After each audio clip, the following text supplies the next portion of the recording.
I couldn't believe what I was seeing. Simone, who I'd been with for 5 years, was topless and bouncing on one of the guys' laps in the jacuzzi downstairs.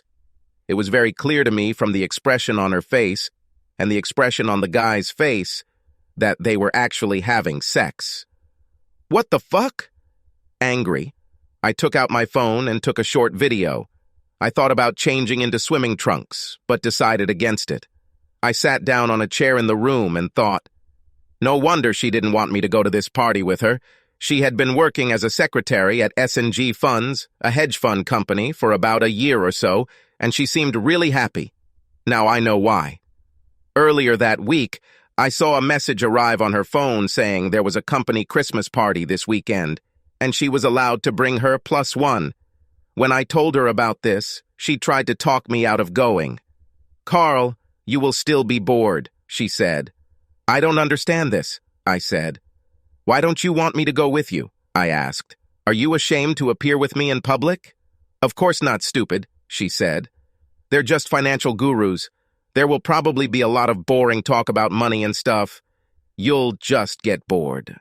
Her company had a habit of holding such parties about once a month, and they were always for staff only. Most of the time, Simone was gone until late at night, and sometimes even until late the next day. I never made a fuss about it, but now I had a better idea of what was actually going on at these events. "I see," I told her. "Well, maybe I'd still like to spend the evening with you." "Have it your way," she said. "If you're going to go, you better clean your tuxedo. But trust me, you probably won't have much fun." On the day of the party, she suggested that I take a pair of swim trunks with me. Swimming trunks? For a Christmas party? Damn, it's December and it's cold outside. "Swimming trunks?" I asked her. "It's awfully cold outside for swimming trunks, don't you think?" "No," she said. "Usually after the main party we end up at my boss's penthouse, and he has a very nice hot tub." "I see," I told her. "So you do this often?" "Yes, almost every time," she said. "Now promise me you'll be on your best behavior tonight, okay?" "I'm always like this," I told her. It didn't sound too good. Why did she have to tell me this? "Why are you telling me this?" "Oh, it's just that these parties can get pretty wild sometimes," she said. "I don't want you to be upset about what you might see. The guys there are quite friendly and can be quite cheeky, if you know what I mean. Well, as long as everyone passes the husband test, there shouldn't be any problems, right?" I asked in response. She smiled and didn't say anything, but kissed me on the cheek. When we got to the main party, Simone introduced me to her friend, Linda. "Linda, this is my husband, Carl," she said. Linda looked at me and smiled. "Husband?" she asked. "It will be fun. You really are a wild and crazy girl, you know that?" she asked with a smile. I wondered what she meant by that. Simone smiled and giggled. "I need to go chat, honey," Simone told me. "Could you get me something to drink? Maybe a little wine." "Come on, let's go," she said to Linda, without even looking back at me. I headed to the bar and got her some wine and a beer for myself. I looked around, but didn't see Simone anywhere. I walked around looking for her, but to no avail. Half an hour later, I sat at an empty table and hoped that she would come looking for me. Meanwhile, I watched as everyone danced and generally had a good time. Nobody said anything to me, and they walked around as if I wasn't there at all. I think she was right. I wasn't having any fun at all, and I was starting to get more than a little angry that my wife would just leave me like that. After sipping beer for a couple of hours, I said, "Fuck this shit," and stood up. I figured if Simone wasn't even going to spend time with me, I'd just go home and leave her with her friends. I headed towards the entrance when Simone and Linda approached me. There were 3 other guys with them, and one of them had his arm around someone's waist. Simone didn't bother to introduce anyone. "Oh, here you are," she said. I could tell she was drunk. "We looked everywhere for you." "Yes, of course, I thought so. When she kissed me, I tasted tequila and something else." "Yes, I was just about to go home since you left me 2 hours ago," I said. "Where have you been?" I asked. She blushed and looked down as the guys next to her smirked at me. I wanted to punch them in the teeth. "We just had a few drinks," Linda said. Simone looked at her strangely. I was wondering what the hell was going on here. What did you drink? I asked Simone. I taste tequila, but there's something else. Oh, nothing, said Simone. Hey, listen, we're all going to Ben's house. He warms up in a hot bath. Are you ready? Probably, I said. Am I going to spend some time with you, or are you planning on leaving me again tonight? Don't be stupid, she said. You'll see me later. I'll go with Linda and the guys if you don't mind. Why don't you come with me? I asked. One of the guys grabbed her hand and dragged her away. You can follow me, dude, he said in a tone that angered me even more. Simone and Linda followed the guys, and I heard them laughing as they left. I got into my car and followed them. When we arrived, I saw that Simone had already changed into her bikini. What the hell is going on here? When we got there, Simone had already gone into the hot tub with two guys who I later found out were named Ben and Dale, two senior partners of the firm. They both seemed like little more than rich frat boys to me. Linda came up to me after they went outside. So, are you thinking that maybe we could meet later in the evening? She asked. What makes you think that I'm even inclined to do this? I asked. I'm married. Oh, she said. I thought you guys had an open marriage or something. What makes you think that? I asked. Well, the way Simone acts around all the other guys, she said. I thought you liked being cuckolded, especially the way she kissed you earlier. What the hell makes you say that? What do you mean about the way she kissed me earlier? I asked. Well, she's already satisfied with Ben and Dale and tried them out, she said. After that, she kissed you. Did you like it? I almost threw up. Her expression changed when she saw my reaction. Oh my God, you didn't know, did you? No, I said. How long has she been doing this? Ever since she joined the company, Linda said. Oh my God, I thought. More than a year has passed. All this time she was their slut and I had no idea. Is that what she did at the party? I asked. Did you have sex and satisfy these two guys? And a few more people, Linda added. I'm sorry, I just assumed you knew. She really loves you, you know. Yes, I feel love, I said. Look, why don't you go upstairs and change, she said. Maybe she'll control herself tonight since you're right here. Yes, exactly, I said. I headed upstairs, and that's when I saw her having sex with those two guys. No matter how much I loved her, there was no way I was going to put up with this. I decided to talk to her about it frankly, and went downstairs. Oh, here you are, Simona said as I walked down the stairs. Why aren't you in a swimsuit? Won't you come with us to the jacuzzi? I grabbed her hand, dragged her into a room that looked like an office, and closed the door. What's the matter, Carl? She asked. What's the matter? I asked. Were you ever going to tell me about an open marriage? What? She asked. That's what Linda told me, I said. I pulled out my phone and played a video of her having sex with two guys in a hot tub. What does all of this mean? I thought maybe you just wanted to humiliate me even more after you dumped me at the party. And is it true that you had sex and satisfied those guys at the party so that I could taste them in your mouth? Come on, Carl, she said. We were just having a little fun. Yes, I satisfied them. So what? This doesn't mean I love you any less. And yes, I fucked them too. This means nothing. I couldn't believe what I heard. She admitted to having sex with them and I just had to go along with it. It means everything, I said. I took off my wedding ring and placed it in her hand. I then grabbed her left hand and removed the ring from it. Carl, what are you doing? She asked. You are a disgusting pig, and right now I hate your guts, I said. Merry Christmas, bitch. I hope it was worth it for you. Don't bother going home. I'm meeting with a lawyer on Monday about the divorce. You can't talk like that, she exclaimed. I love you. I don't want a divorce. I don't care what you want anymore, I said. I know the truth. I know why you didn't want me to go with you. I won't be your cuckold. Goodbye, Simone. I turned and left. One of the guys, I don't know who exactly, called out to me. Hey, bro, are you leaving already? He asked. You know, you have a great wife. I'm glad you like her, I said. From now on, she is all yours. I left the penthouse, went downstairs to my car, and drove home. Simone started calling and texting me after I left, but I ignored her calls. When I got home, I deleted her messages and blocked her number.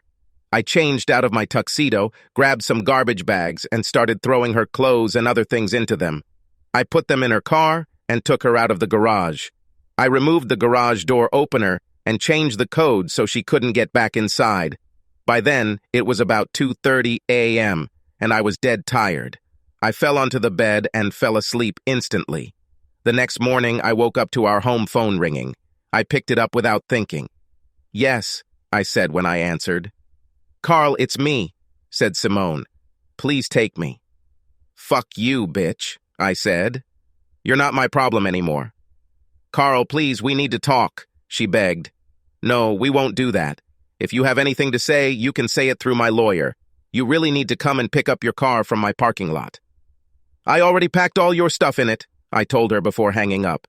She called back immediately, but I turned off my home phone. I had no desire to ever see her face or hear her voice again. I fell back on the bed and fell asleep, and when I got up, I turned on the phone again. That day, after I was finally awake enough to think coherently, I looked and saw that her car was gone. Fine. Maybe it finally dawned on her. I started searching online for a divorce lawyer and read everything I could find about divorce laws in our state. It was a public property state, but we didn't own any real estate, so that wouldn't be a problem. We didn't have children, so there would be no child support. She made the same amount, if not a little more, than me, so I don't think there will be any child support. I also discovered that while most divorces in this state are no-fault divorces, there is a provision for filing a claim on the grounds of adultery, cruelty, or abuse. This would have made the divorce more expensive and would have taken longer to resolve, but I didn't care. After looking, I noted the number of a certain Jenny Hawkins, a lawyer, and decided to call her on Monday. While I was taking my notes, my cell phone rang. I looked but didn't recognize the number. I thought Simone might have used someone else's phone to call me, but it could be anyone, so I decided to answer it. "Carl?" asked a female voice. "It's me," I said. "Carl, this is Linda," the woman said. "I just wanted to let you know that Simone will be staying with me for a few days. Are you really going to get a divorce?" "Yes, that's true," I said. "Carl, it's broken to pieces," Linda said. "She's in her room, crying her eyes out. I'm afraid she'll have a nervous breakdown." "I don't care," I said. "She brought this on herself." "Do you really have no feelings for her at all?" Linda asked. "Yes, right now they can be described as hatred and disgust," I said. "She bullied me for a year or more, and she had the nerve to humiliate me in public." "It's all over between us." "But she loves you?" Linda said. "That's what she says," I said. "Tell me, what did she do after I left? How long did you two stay in the penthouse? Did she have sex with Ben and Dale again?" "She was upset," Linda said. "We were all like that." "You don't answer my questions," I said. "Okay," she said. "Yes, we all had sex last night after you left, but only to help someone feel better. You could have had a good time too if only you had stayed." "Where the hell do people like you come from?" I asked incredulously. "I have to go, Linda. Goodbye." I ended the conversation, and that's when I noticed 2 text messages from numbers I didn't recognize. The messages arrived early this morning after I went to bed. I opened them and noticed that they had videos attached to them. "Missed such a damn party, bro," one message read. I played the video and saw 3 men in the penthouse fucking Simone at the same time. I recognized Ben and Dale, but didn't recognize the third one. Linda stood next to them, naked, watching what was happening. A man I didn't recognize looked into the camera and spoke. "What a wife you have, bro," he said with a nasty grin. "It's a pity that you weren't here." They all laughed when he said that. Even Simone laughed. "Yes, that's what I thought. So much for all the love you have for me." The second video was much the same, except it ended with Ben smearing his seed all over my wedding ring while Simone held it in her open palm. My hatred for her only grew exponentially. I transferred the videos to my computer and made a copy of them for the lawyer. I thought about sending the video to all her friends and family, but decided not to, at least not yet. The information I received from Jenny's website indicated that I needed to be very careful in how I responded to her actions. Any negative reaction on my part could easily ruin my case, her website warned.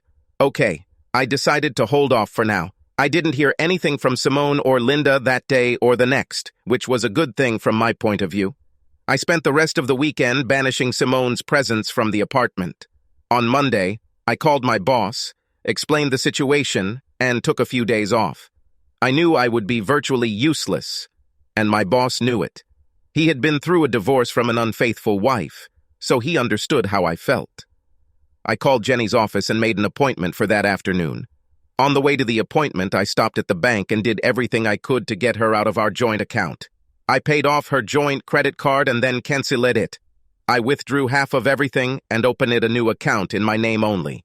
Jenny explained the divorce laws in our state and asked if I would like to file an alienation of affection lawsuit against her boss.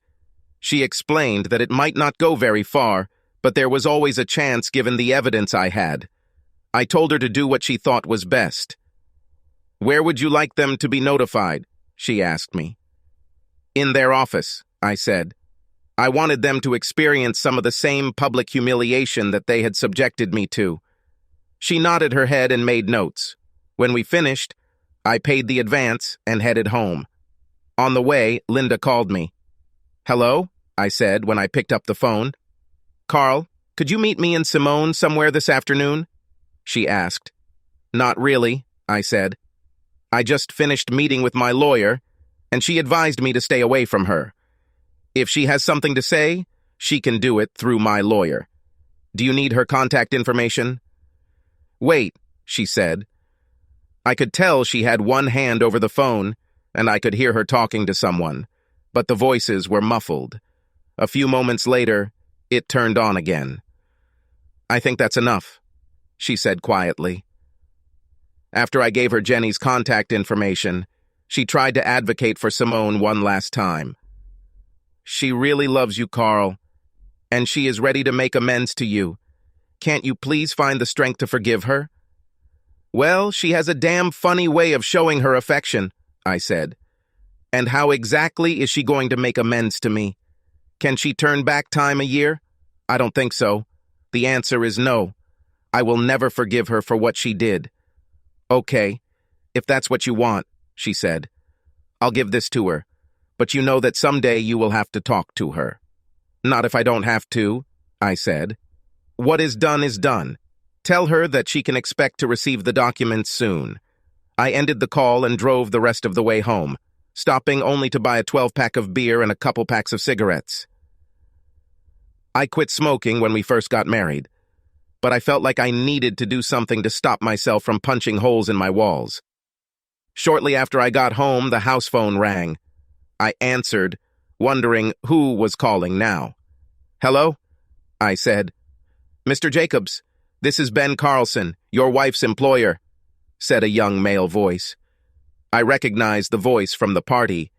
He seemed to adopt a more professional tone now that he was back at his desk. "I know who you are, Ben," I said. "What do you want?" "Look, I know you're upset about what happened on Friday, and I want you to know that we all thought you were okay with your wife's actions at the company meetings," he said. "So you knew all this time that she was married?" I asked. "Yes," he said.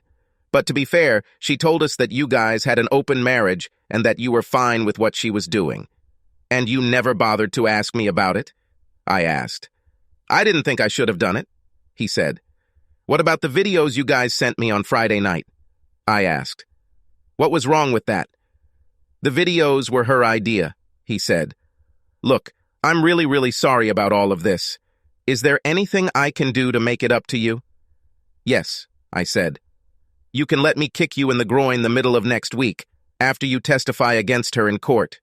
"Oh, and I'm going to sue you for alienation of affection. If you really want to make amends, you will accept my terms without any objection. Anything else?"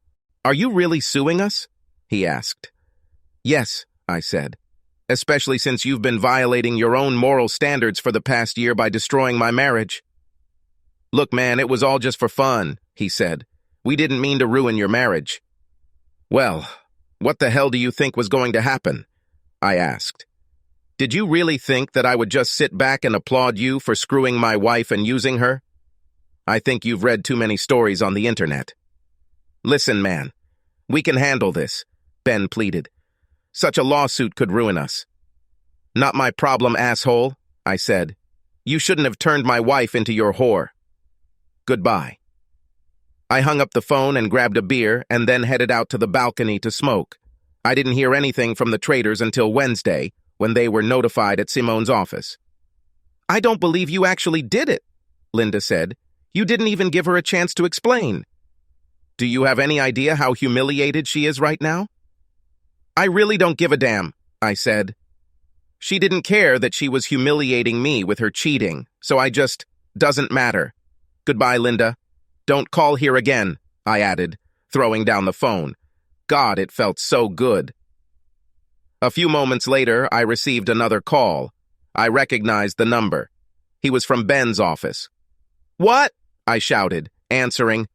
You bastard, he hissed.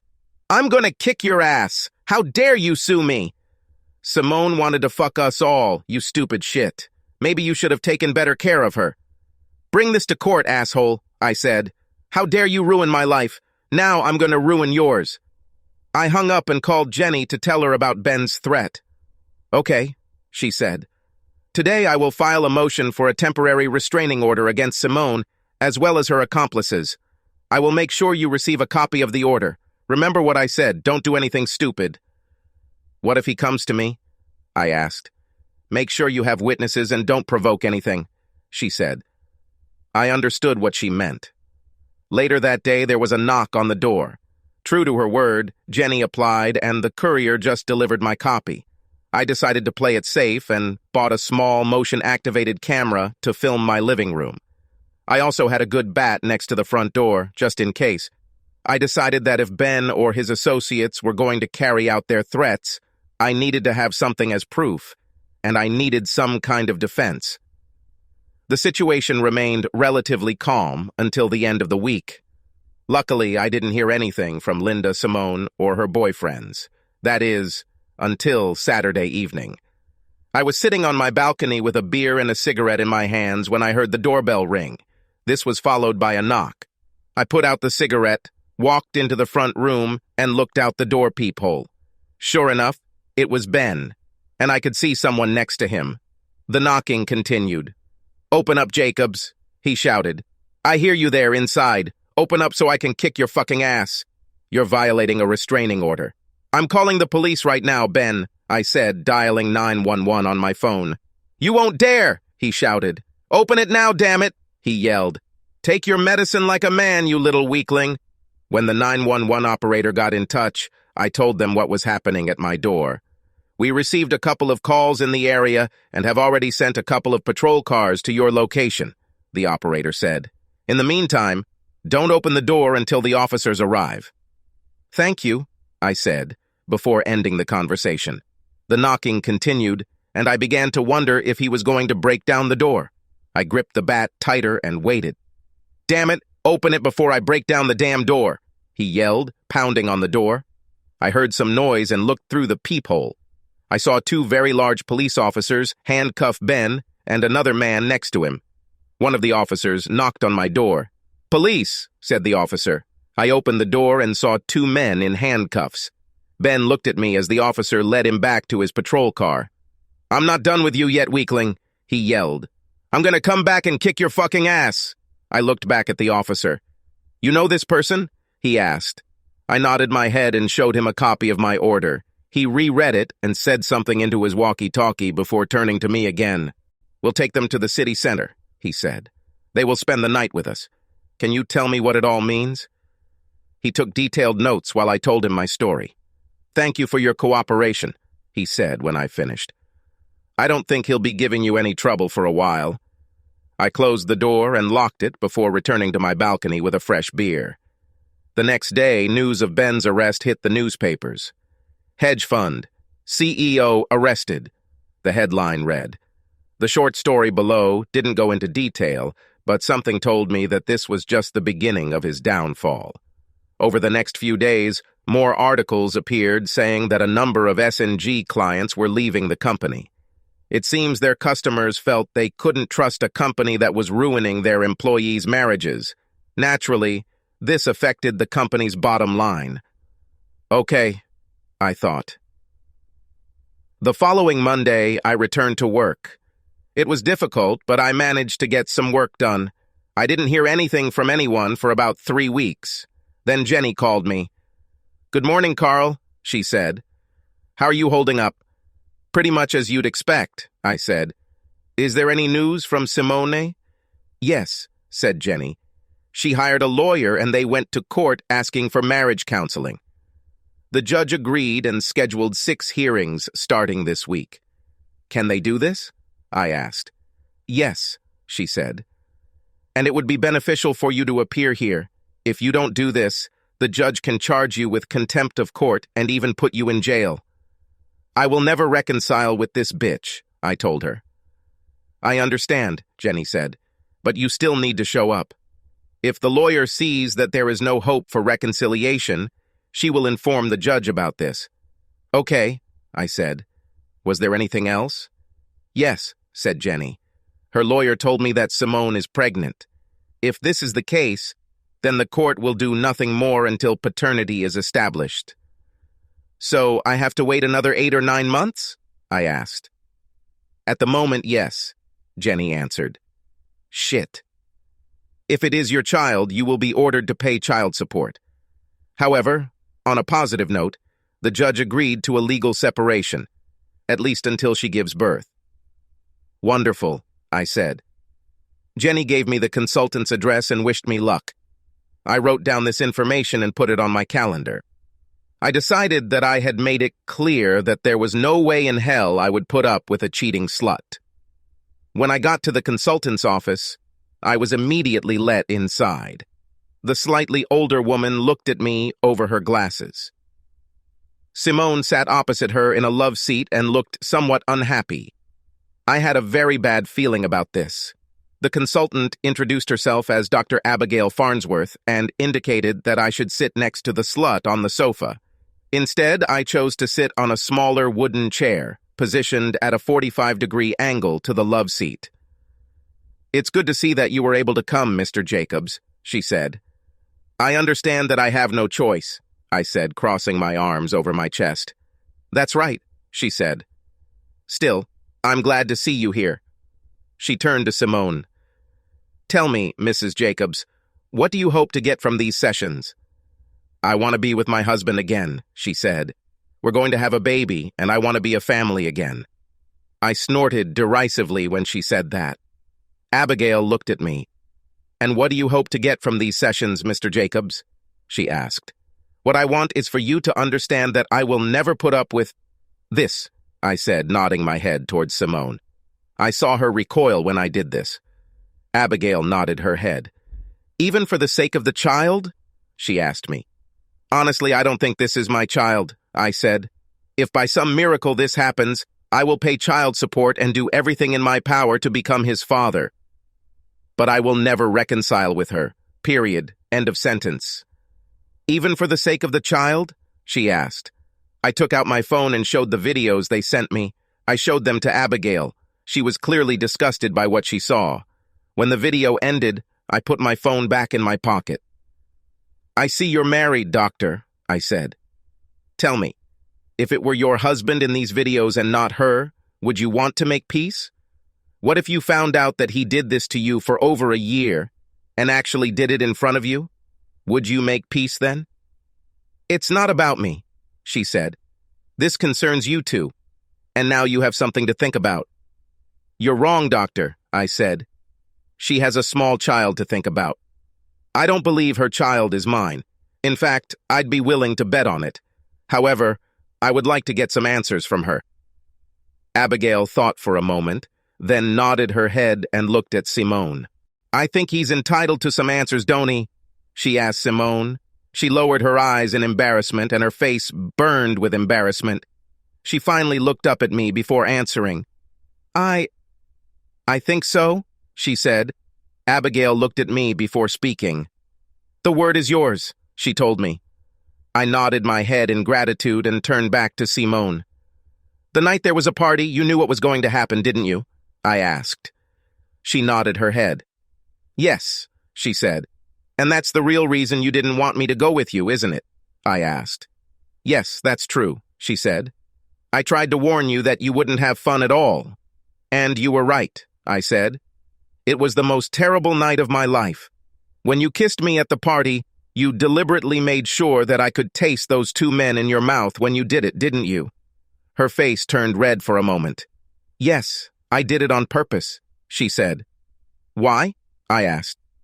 Did I really do something to deserve such humiliation? You didn't do anything, she said. We just thought it would be vicious and exciting. So you were all planning to humiliate me, right? I asked. And you intended to humiliate me even more at Ben's house, didn't you? Yes, and yes again, she said embarrassedly. How long have you been having sex with these guys? I asked. Pretty much from the time I joined SNG, she said. Once again, why? I asked. She shrugged. Because I liked it, she said. It was fun. It was mischievous and exciting. They made me feel sexy. How many times have you given me a few casual seconds or kissed me afterwards? I asked. I don't know, she said. Some. Hearing this, I felt like I almost vomited, but I managed to control myself. How many men have you had sex with since you started working there? Not counting me, I said. I don't know, she said. Maybe 4 or 5. Dozen. 4 or 5 dozen? I asked in shock. Have you had sex with 48, 60 other men in the last year? My God, woman, are you completely crazy? Haven't you heard about sexually transmitted diseases? Were you trying to kill me with something? Do you even know who the father of this child is? Not 100%, she said. But you expect me to collect the money and pay for it, don't you? I asked. You are a true master of your craft, you know that? But I love you, she said quietly. Well, I don't love you, I said, and my anger grew. No more. In fact, right now I hate your guts and hope you rot and die of fucking AIDS. They both looked at me in shock. Simone looked like she was about to cry, but I didn't care. In fact, I wanted to hurt her even more with my words and started to say something else, but Abigail stopped me. That's enough, Mr. Jacobs, she said. You expressed your point of view. I see you are determined to throw away 5 good years of marriage. I didn't throw anything away, I said. She did just that the first time she cheated on me with another man. And these were not the best 5 years. Maybe 4. Last year she wasn't really my wife. You heard her.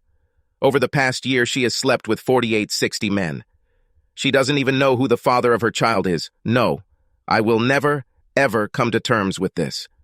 Okay, I think we've heard enough for today, Abigail said. I want to conduct a session with each of you individually, and then we will continue. We made an appointment for next week and left. I heard Simone call out to me as we reached the parking lot, but I ignored her and walked to my car. When I drove out, I saw that she was leaning over the steering wheel, sobbing. Okay, I thought. Let her feel a little pain for once. That evening, I received a call from a very angry Linda. I hope you're damn happy, she shouted. What do you mean? I asked in response. Simone is in the hospital, Linda said. She had a miscarriage. She told me what you said and how you treated her. So what do you want, sympathy? I just told the truth, which is a lot more than she did last year, I said. Didn't you hear what I said? Linda asked. Your wife is in the fucking hospital. Don't you care? Honestly, no, I told her. Oh my God, you really are a bastard, she said quietly. Well, guys, you only have yourself to thank for this, I said. The least you can do is go downstairs and give them your insurance information, she said.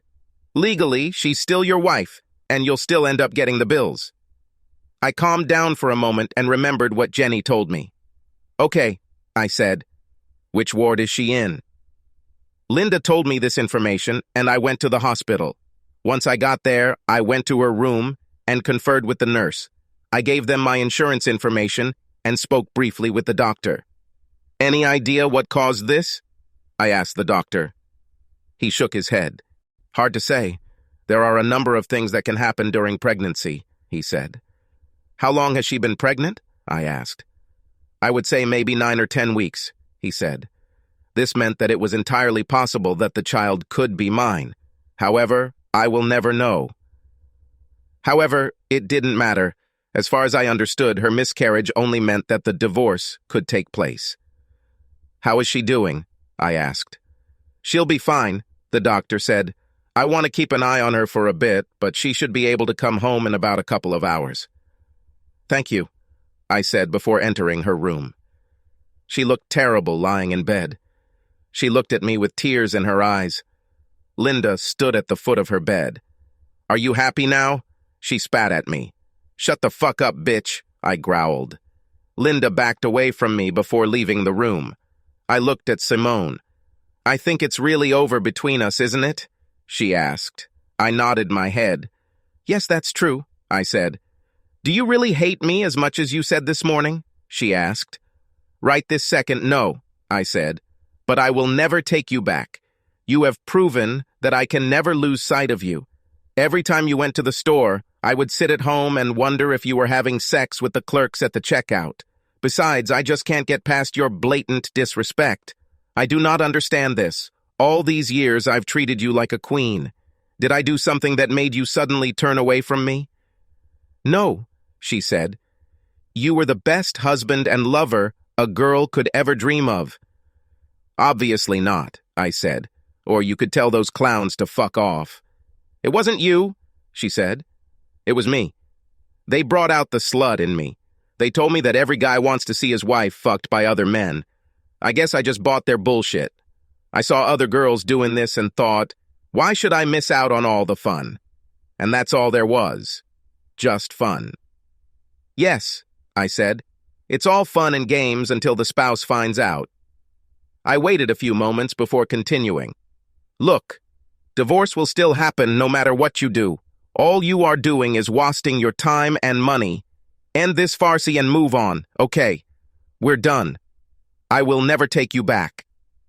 "Okay," she said quietly, and tears streamed down her face. "I'll tell my lawyer tomorrow. And don't ask if we can be friends," I said. "I don't see that happening." Tears continued to roll down her face. "I'm really sorry," she said quietly. I looked at her for a few moments. "Yes," I said, leaving her room. "Goodbye, Simone." As I was leaving, I heard her crying. Cool shit, I thought. Good riddance. A few days later, Jenny called me. True to her word, Simone dropped all her objections to the divorce. Abigail wrote a report saying that reconciliation was impossible. However, she included a suggestion that I take an anger management course. The judge agreed and made the same recommendation, although she did not formalize it as an order. About a month later, Jenny was able to receive compensation from the S&G funds, as well as from Ben and Dale. She handed me the biggest check I've ever seen in my life. "This, of course, is minus my fee," she said. "Of course," I answered. I cashed the check and moved on with my life as it was. S&G, or Sodom and Gomorrah, as I tend to think of them, closed its doors after about 6 months. It appears that its clients felt they could not trust the company with their money. I wonder why, I asked myself ironically. I never heard from Ben and Dale again after that day at the apartment. They both spent 30 days in county jail for their stunt and apparently didn't want to go back. Their reputation in the community was damaged, and they left for greener pastures on the West Coast. Simone and Linda continued to live in the same apartment and eventually began working in a retail store, one of those establishments that specialized in women's clothing and cosmetics. From time to time, I saw them nearby, but I never paid attention to their presence. I remained single and dated periodically for the next 2 years. I finally met Claire Hansen, a recent divorcee, and we dated for several months, each of us taking it slow and casual. Like me, she was burned by her husband's betrayal and was still suffering from it. I understood her pain and did everything I could to support her. For the first few weeks, all we did was talk or go out to dinner and a movie. She was a little more fragile than I was at the time. We spent a lot of time holding hands and walking through the park. I really liked her and decided to let her make the first move. One evening, after a delicious lasagna in her apartment, she looked at me as if she were examining a specimen under a microscope. "Do you find me attractive?" she asked. I smiled and looked into her face. "I find you very attractive," I said. "In many ways, not just one." "Why do you ask?" "I'm just wondering," she said. "You never pestered me. I was starting to think that maybe you don't like girls." "Oh, I really like girls," I said. "It's just that, I think, once you've been burned, you blow on the water twice." "I can understand that," she said. "But we are not all like your ex-wife." "That's right," I said. "And we are not all like your ex-husband. It just so happens that I believe in the sanctity of marriage." She smiled. "I know you do," she said. "I hope you understand that I feel the same way." "I understand," I said. "So what are you going to do with this little information?" she asked. "Do you think you could do more than just kiss me on the cheek?" "Where would you like me to kiss you?" I asked, teasing her. She slowly lifted the dress at the waist. I saw that she was not wearing underwear. I felt excited. She gave me a passionate smile. "Well?" she asked. I smiled. "Oh yes, everything definitely looked good. Subscribe to our channel so that your second chaff doesn't cheat on you, and go ahead and listen to the next story, because this story is nothing compared to the next one. If you're under 18, don't even think about listening to the next one."